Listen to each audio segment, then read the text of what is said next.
Muy buenos días. Hoy es viernes 5 de junio del 2020. De nuevo con ustedes, Voz Libertaria de Venezuela, con su sección especial 5 minutos con la resistencia. Antes de empezar mi entrevista, quiero de nuevo agradecerle a todos aquellos suscriptores que nos han apoyado y que por supuesto sin ese apoyo no estaríamos saliendo a través del canal YouTube, a través de Voz Libertaria de Venezuela. Pero también queremos seguir invitando a todos aquellos que no se han suscrito, que lo hagan de manera gratuita, solamente tocando la campanita, y de esa forma estarán apoyando no solamente la voz de la resistencia, la voz de Venezuela, sino que están contribuyendo con la libertad de nuestro país. Ahora bien, voy a presentar a mi invitado de hoy. Se trata de un venezolano, abogado, analista político, crítico político, un exiliado en resistencia que también se encuentra en España. Se trata del compañero Marcelo Crovato, y con él vamos a hablar diferentes temas. Y quiero, por supuesto, antes de todo, darle la bienvenida. Bienvenido, Marcelo, a 5 minutos con la resistencia. Muchas gracias, Luis. Un verdadero placer estar aquí compartiendo la pantalla contigo, sobre todo en estos días que conmemoramos y recordamos fechas especialísimas en la lucha por la libertad, como fue la muerte del infame Reinhard Heydrich, Reichsprotector, el gobernador de Bohemia y Moravia, artífice de la solución final que la resistencia checa, con el apoyo de Inglaterra, ejecutó. Realizó un atentado, lo hirió gravemente y falleció. Una persona que denigra a toda la raza humana. Pero empezando esta noche y terminando mañana, tenemos otra gran fecha, el día de cuando los aliados occidentales desembarcaron en Normandía para ponerle fin a la infame dictadura de Adolfo Hitler, fin al infame Tercer Reich, fin al genocidio, sin descontar la importancia de los aliados del Este, la Unión Soviética, pero para los occidentales el día de hoy es una fecha magna, porque ese día se dijo, vamos por ti, asesino, y hasta que no lleguemos por ti, no nos vamos a parar. Lo mismo decimos en Venezuela, vamos por los asesinos, y hasta que no acabemos con ellos, no vamos a parar. Bueno, muy bien, Marcelo, esa intervención tuya. Vamos, por supuesto, a entrarle al tema específico, al genocidio que efectivamente se está sucediendo en Venezuela de manera pasiva. Vamos a hablar sobre la desgracia que hoy viven nuestros hermanos venezolanos allá en nuestro país, y muchísimos también millones que estamos fuera del mismo, producto pues de la desgracia a la que nos han llevado estas bandas criminales que la empezó a dirigir Hugo Chávez Fría, y que hoy la dirige Maduro, con los cubanos, con los iraníes y con todos esos ejes del mal diabólicos que hoy nos secuestran al país. Vamos entonces, fíjate, la primera pregunta que quiero formularte, Marcelo, es la terrible noticia que recibimos el día martes, que se produjo el día lunes, que se ha llamado el convenio diabólico entre Nicolás Maduro y Juan Guaidó, en torno a una justificada, según ellos, acuerdo para atender la situación de la pandemia que vivimos mundialmente y específicamente en Venezuela. Se firmó un contrato entre el ministro, entre comillas, ministro, porque así como lo nombra, pero es un ministro usurpador, el Carlos Alvarado, ministro de Maduro, y un virólogo médico llamado Julio Castro, que representa a Juan Guaidó. ese convenio pues, se firma con la intención de descongelar una cantidad de millones de dólares que son de nosotros, que son de los venezolanos, para aparentemente atender el problema del coronavirus o del COVID-19. ¿Qué opinión te merece a ti como politólogo, como abogado, esta decisión, Marcelo? Mira, es dificilísimo de poder comprenderlo para muchos, porque tenemos que o bien los dos tienen razón o bien los dos están equivocados. Y lo más probable es que los dos estén equivocados porque no puede ser que los dos tengan razón. Para Guaidó, Maduro es un usurpador, no tiene derecho a ostentar el cargo y por lo tanto todos sus funcionarios son ilegítimos. Para Maduro, Guaidó es simplemente un diputado porque el presidente de la Asamblea es Luis Parra, según una sentencia del Tribunal Supremo de Nicolás Maduro. Entonces, si ninguno reconoce al otro como un poder legítimo, ¿qué están firmando? Eso no pasa de ser un acuerdo personal. Ahora, si es un acuerdo que realmente obligue a los grupos, entonces se están reconociendo mutuamente. Nicolás Maduro está desconociendo a su Tribunal Supremo, que solamente es un desechable, lo usarán cuando les haga falta. Guaidó está reconociendo a Maduro porque está firmando un tratado con él. Es muy traído de los pelos lo que hicieron. Y internacionalmente yo no sé cómo van a poder interpretarlo. Decir, bueno, pero ¿quién es el que es realmente el presidente de Venezuela? ¿Quién es el poder ahí? Bueno, el poder realmente, de hecho, es Nicolás Maduro. No podemos negar que él tiene el poder en Venezuela. Él es el que manda. Legal o ilegalmente, legítimo o ilegítimamente. Pero se están reconociendo mutuamente, de cierta forma, y muchas veces nos habían dicho que lo único que se iba a negociar con ellos era la fecha de su salida. Bueno, ya se han sentado a negociar hasta que se han cansado, se han burlado de nosotros hasta que se han cansado. Combatir el coronavirus, por supuesto, no podemos dejar de estar de acuerdo que hay que hacerlo, pero no puede salir del contexto de toda la lucha. Si Venezuela tuviese una situación como la que tuvo España, como la que tiene el estado de Nueva York, porque no son todos los Estados Unidos, que tienen una mortandad terrible, uno dice, bueno, hay que buscar muchas soluciones. En Venezuela no es la situación, aunque el gobierno la ha ocultado. Entonces, lo primero que tienen que exigirle al gobierno en ejercicio, que es el de Nicolás Maduro, Guaidó tiene que decirle, bueno, empieza por decirnos las cifras reales, porque con las cifras que tiene no tiene sentido lo que estamos haciendo. Si las cifras que da Maduro son reales, el acuerdo no tiene sentido. Para 4 casos y un muerto, por decirlo en palabras sencillas, eso no tiene sentido. Entonces, hay que pensar, lo que están buscando es cuánto se van a robar. Ahora, si el acuerdo tiene sentido porque la situación es grave, bueno, digan la verdad. Sabemos que la situación no es la que dice el gobierno, pero el único que hace los exámenes para detectar coronavirus es el Instituto Nacional de Higiene, que no tiene capacidad para hacer todos los que hay. Así que hay muchísimas personas que deben estar catalogadas con neumonías atípicas y que tienen en realidad coronavirus. Lo único que sabemos a ciencia cierta, que fue un gran éxito de este acuerdo, es que Juan Guaidó consiguió la liberación de su tío. Cuidado, y ese no fue todo el objetivo de firmar. Legitimó un poco a Maduro, le permitió conseguir y consiguió a su tío. O sea que de pronto pudiéramos por lo que estás diciendo, Marcelo, pudiéramos estar entonces frente a aquel golpe de Estado aparentemente que dieron Leopoldo López y Juan Guaidó, que al final fue un gran engaño y que simple y era lo que se llamó la Operación Libertad, y que después, bueno, un engaño más para los venezolanos, lo que trajo como resultado fue sacar a Leopoldo López de su casa y llevarlo a la embajada española. O sea, pudiéramos estar hablando entonces que ha sido una negociación para que el tío de Guaidó haya sido liberado, o por lo menos llevado de las cárceles o de las mazmorras del SEBIN a la casa o a su residencia. Era poco más o menos, porque es lo único que hemos visto y yo creo que es lo único que vamos a ver.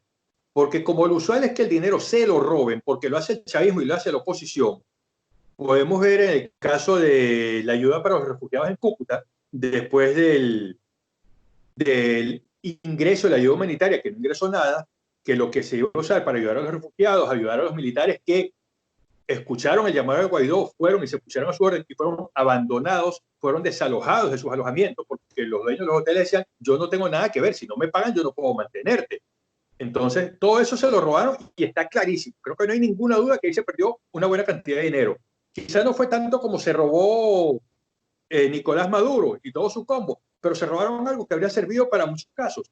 Yo he visto peticiones de ayuda, fondos para tratamientos médicos, y hay venezolanos que están pidiendo 400, 500 dólares para un examen, para una atención médica que les puede salvar la vida. ¿Cuántas personas no habrían podido sobrevivir con eso? Entonces, o sea, lo único que veo es que hicieron un acuerdo para conseguir dinero que seguro que la mayor parte se lo van a robar. Alguna parte lo usarán para decir, mira, sí hicimos algo, mira, aquí tiene. Marcelo, te voy a hablar como abogado que tú eres, y eres muy bueno porque eres reconocido incluso internacionalmente. La OMS, a través de su presidente, decretó el 11 de marzo la pandemia. Obviamente la pandemia mundial, ¿verdad? La pregunta que te quiero formular, cuando escuchamos, por ejemplo, al representante de Juan Guaidó, este virólogo llamado Julio Castro, tratando de justificar que no ha quedado otra sino sentarse porque pareciera ser que ahora el coronavirus se salió del mundo entero y está cayendo en Venezuela. Yo estuve escuchando un audio de este señor y me hervía la sangre, ¿verdad? Porque se siente hasta en sus palabras el engaño de un profesional, como que el queriéndole lavarle la cara a Juan Guaidó, de igual forma como lo hizo JJ Rendón con el caso de Gedeón. Cuando sabemos de que el 11 de marzo fue decretado la pandemia, yo te pregunto, ¿dónde estaba el señor Julio Castro como especialista y representante de Juan Guaidó? ¿Dónde estaba el que funge como ministro de Nicolás Maduro, que es el otro firmante de este contrato? Y me pregunto, ¿dónde está la Comisión de Salud de la Asamblea Nacional de nuestro país? La pregunta es, ¿no podemos los venezolanos querellar, enjuiciar a todos estos irresponsables por los ya muertos venezolanos y los que posiblemente puedan producirse de hoy hacia el futuro? Esa es la pregunta al abogado Marcelo que le formulo en Voz Libertaria de Venezuela. Indudablemente, ya en otros países ha sucedido que están querellando penalmente a sus dirigentes políticos porque han tenido una mala actuación, una actuación negligente. No es tan fácil decir que fue intencional, aunque hay un caso del cual he tenido alguna información que pareciera ser realmente intencional todo lo que se hizo. No que tenían la intención de que la gente se muriese, sino que lo sabían y les importó poco porque primero tenían que hacer lo que ellos querían. En Venezuela, como mínimo, la negligencia ha sido crasa. Pero también el problema es que no hay cifras para que ellos sepan qué es lo que está pasando. Están adivinando porque no están haciendo exámenes. Sucede también, acabo de ver un artículo sobre no hay agua ni detergente en Venezuela. Bueno, los hospitales no tienen camas, no hay quirófanos, no hay respiradores. Los respiradores supuestamente que llegaron de China no existen en ningún lado, según los expertos. No hay ni siquiera médicos. Entonces, fíjate, y perdóname que te interrumpo para formularte otra pregunta, Marcelo. Fíjate, hay muchos expertos, politólogos, abogados, colegas tuyos, que están coincidiendo, y yo coincido con esa visión, de que este acuerdo de Guaidó con Nicolás Maduro es el reconocimiento per se de la legitimidad de Maduro. Y obviamente, al reconocerlo Guaidó, él es ilegítimo. ¿Tú coincides con esa apreciación? Lo está reconociendo. No obstante, se han hecho acuerdos, no a este nivel, a veces entre policías y secuestradores, que llegan a un acuerdo para permitir liberaciones de rehenes.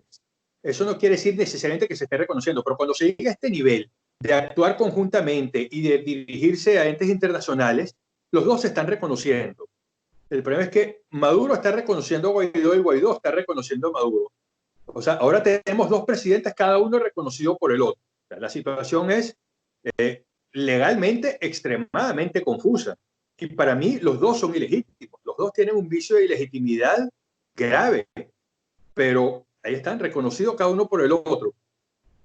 Hay mucho que se puede reclamar contra ellos. Y esto ha sido ni siquiera un error. No sé cómo calificar la situación en la que han llegado. al reconocerse mutuamente. Ahora, ¿quién es el presidente? Porque Maduro reconoce a Guaidó, Guaidó a Maduro, porque firma un acuerdo, un acuerdo de Estado. Bueno, lo que sí está claro, Marcelo, es que la mentira, el descaro, la cobardía incluso y la falsedad de Juan Guaidó y sus acólitos, los partidos que los respaldan, el G4, ahora lo están llamando el G5, por cierto. Con esto evidencia por qué los venezolanos hemos llegado a este desastre y por qué no en 20 años o 22 años no hemos podido resolver esta narcotiranía que hoy se nos convierte pues en bandas criminales que nos tienen atrapado, secuestrado a nuestros hermanos, a nuestros familiares en Venezuela. Con esto queda como que muy evidenciado. Ahora pasemos al análisis general. Hay encuestas que reflejan que más del 85% de los venezolanos, los que están dentro de Venezuela y los que estamos fuera, ya no creemos en estos partidos, ya no creemos en Juan Guaidó. Rechazamos de manera contundente a las bandas criminales de Nicolás Maduro y a los cubanos. Y está resurgiendo una fuerza que estamos como que, bueno, la estamos denominando de resistencia ciudadana dentro y fuera del país. ¿Consideras tú que esta fuerza que está organizándose pudiera ser la salida de la crisis de nuestro país? Tiene que serlo, porque ya ninguno de los dos tiene representatividad.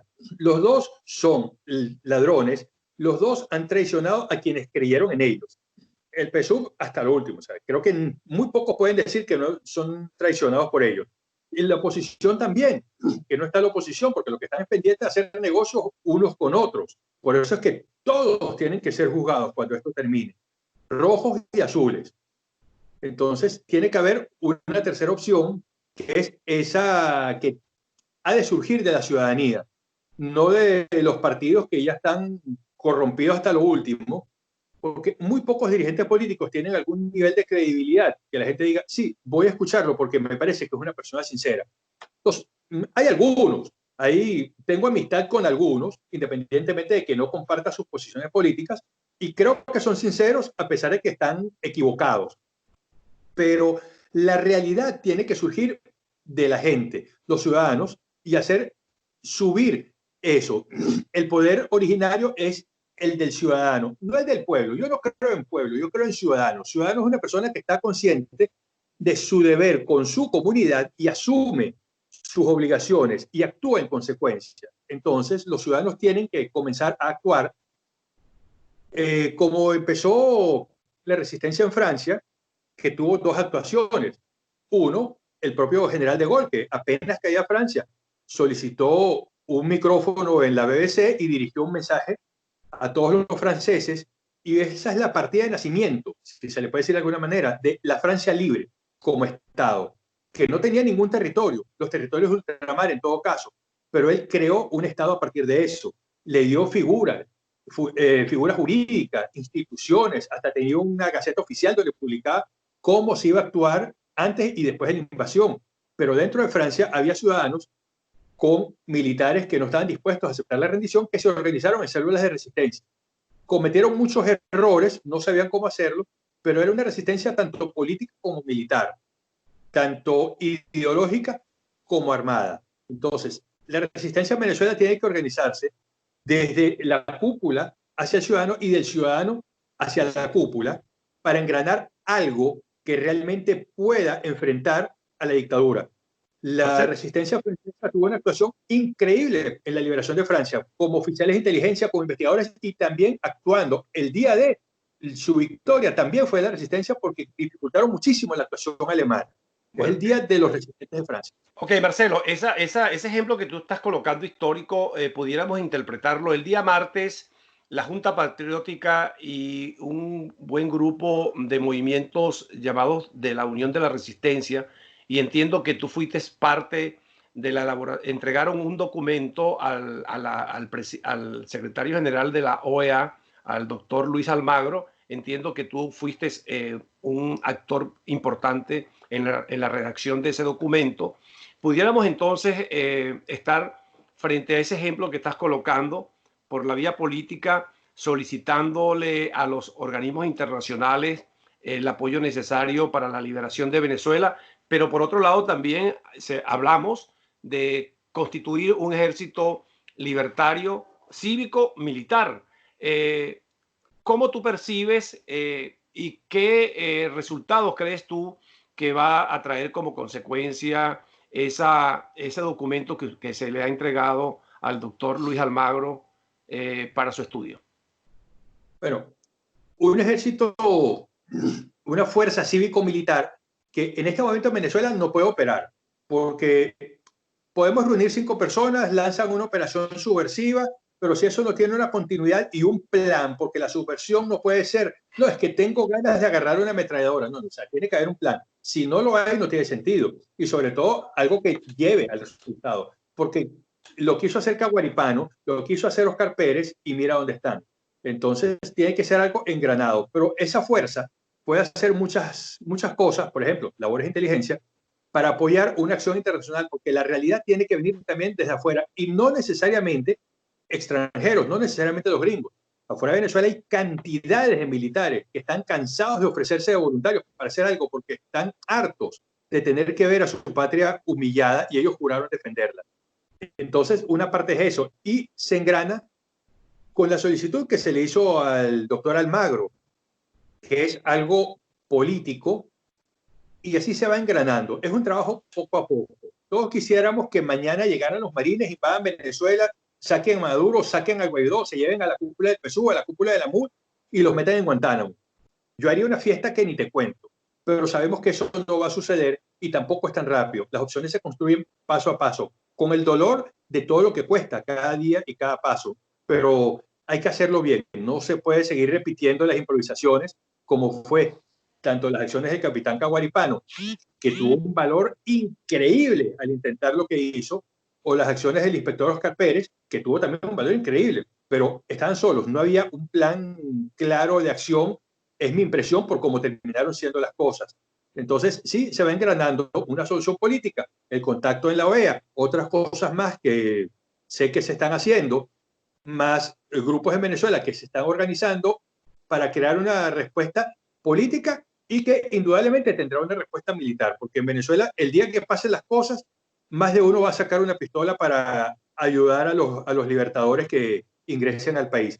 Pero tiene que haber una respuesta sociopolítica y todos odiamos la palabra política, pero es la realidad. Tiene que haber una respuesta ideológica, organizativa, contextual, para poder sacar a Venezuela donde está. No puede ser simplemente saquemos la bandera y digamos, Maduro, vete ya. No, tiene que haber algo más allá. Tiene que haber un plan, incluso un plan para el día 2 y para el día 3.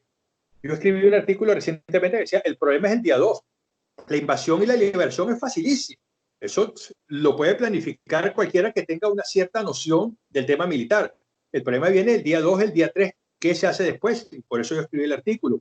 Entonces, para eso hace falta una respuesta política que sea capaz de llevar adelante ese día 2, 3, 4, la segunda semana, el segundo mes y el segundo año. No va a ser fácil. Venezuela está como Alemania después de la guerra. O sea, en Alemania se desnazificó, en Venezuela hay que deschavizar, porque el chavismo no es una opción política, es una organización criminal como era el partido nazi. Ha cometido crímenes de exterminio, en menor medida, porque en Venezuela no han asesinado 6 millones de judíos, pero sí ha habido crímenes de exterminio. Ha habido una segregación, los que somos de oposición en Venezuela, pero de oposición real, no la pseudo-oposición, bueno, hemos sufrido una discriminación como la de los judíos en la Alemania nazi, y persecuciones, y tenemos muertos, heridos. Entonces tenemos que deschavizar, y toda esa opción política tiene que crearse. Cuando dicen, ¿y qué hacemos con los chavistas? Bueno, el que quiera seguir siendo chavista es como los que quieren seguir siendo nazis ahorita. Perfecto, tú puedes creer lo que tú quieras, pero no me pidas participación política, porque tú estás apoyando un grupo criminal. Es como que me digas, mira, y yo pertenezco al cartel de Medellín y que queremos seguir haciendo política, partido político, cartel de Medellín, no, estás en loco, eres un criminal y más nada. No se acepta, no puede ser. Bueno, Marcelo, el tiempo se nos ha acabado y por supuesto ha sido una extraordinaria entrevista. Para que te despidas, el mensaje a todos los venezolanos, sobre todo a los que están dentro de nuestro país sufriendo todas esas calamidades, y a los que estamos fuera, que tampoco lo estamos pasando muy bien. Tu mensaje. Todos los que estamos afuera sufrimos por lo que está dentro, porque tenemos familiares, amigos, gente que conocemos y nos pega directamente. Abran los ojos, no se dejen engañar, no hay Mesías. El Mesías somos todos, que tenemos que actuar cada uno asumiendo su poquito de responsabilidad. Si somos ciudadanos, las soluciones se abren. Mientras no asumamos como ciudadanos, no habrá solución alguna. Vamos a participar. Dentro de Venezuela no se pueden hacer muchas cosas, es cierto, pero ideológicamente participen, estén en contacto, prepárense para lo que viene, porque tarde o temprano va a tener que llegar la libertad. Esto no va a ser eterno. No hay mal que dure 100 años ni cuerpo que lo resista. Bueno, muchísimas gracias, Marcelo. Como todos ya lo han escuchado, ha hablado la voz de la resistencia, la voz de un venezolano profesional que está en el exilio como millones, la voz de la libertad. Muchas gracias, Marcelo, y será hasta la próxima. Gracias a ti.